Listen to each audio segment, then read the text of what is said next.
मनोज यादव जी, आप होते तो अच्छा होता। अयोध्या की नगरी में ये जो दीपोत्सव मेरे पीछे हो रहा है सरयू पर, आप भी हमारे साथ शरीक होते, आपको भी अच्छा लगता और महसूस होता कि ये भारतीय संस्कृति हमारे साथ चल रही है।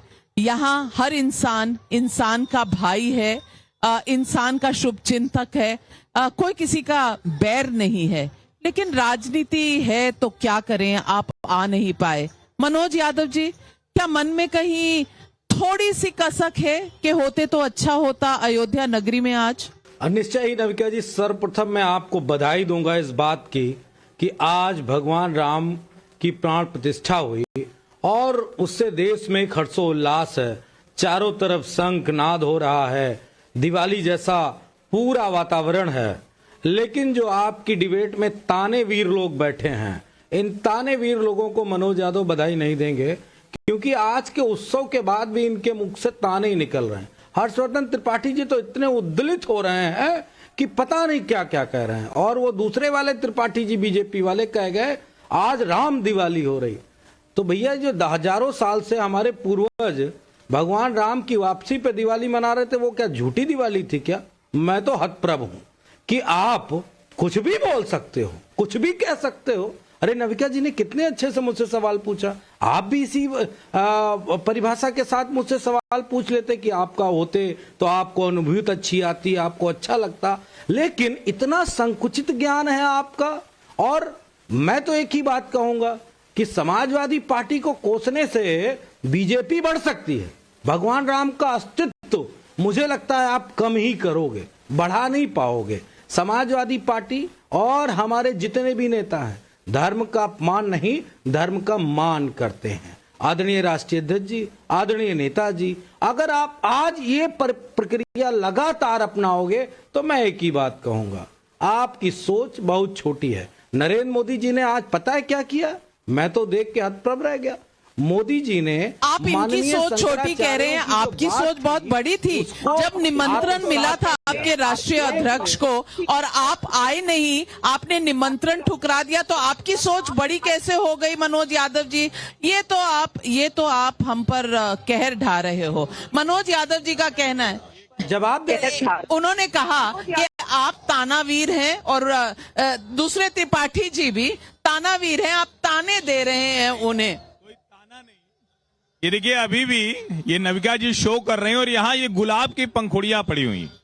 हम लोग दोपहर में जब इसी मंच से शो कर रहे थे तो अयोध्या के नागरिकों पर, अयोध्या के लोगों पर, राम मंदिर का दर्शन करने आए, इस नगरी में आए लोगों पर गुलाब के फूल बरसाए जा रहे थे। गोलियां भी कभी चली थी, गोलियां भी कभी चली थी। और छोटी और बड़ी सोच, गुलाब की पंखुड़ी और गोलियां, ये जनता तय करेगी। हम आप कौन है? हम लोग तो ठीक है, राम की नगरी है, यहाँ सब एक प्राणी मात्र है।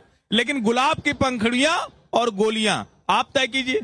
जनता क्या समझती है, मैं आपके पास आऊंगी।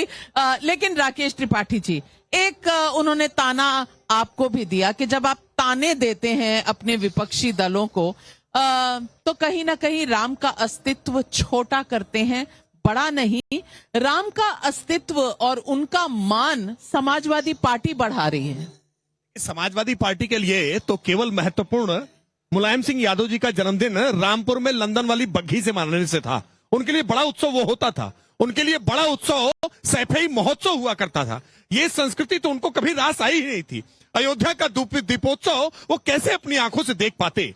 ये समाजवादियों के लिए थोड़ा सा मुश्किल है, क्योंकि उनके लिए हिंदुओं को कैसे जाति के आधार पर विभाजित करो और कैसे मजहबी तुष्टीकरण के आधार पर एक वोट बैंक को खुश करने का प्रयास करो, ये समाजवादी पार्टी की रणनीति रही है।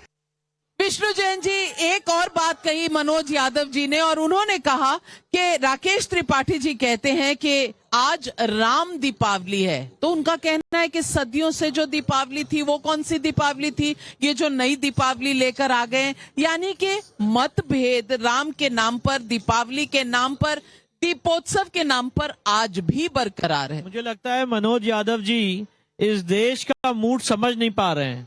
वैसे तो मैं पॉलिटिशियन नहीं हूँ, वो पॉलिटिशियन है, मैं वकील हूँ।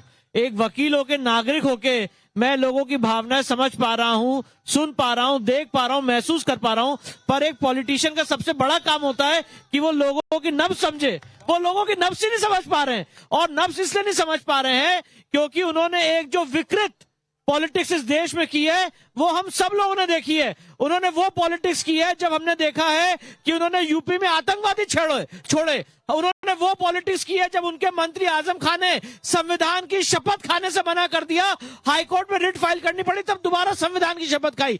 तो इस तरह के लोग कभी भी ये मूड नहीं समझ पाएंगे। और मैं दोबारा कहना चाहता हूं मनोज यादव जी को, आइए राम मंदिर के दर्शन करिए और हम सबके साथ बोलिए जय श्री राम।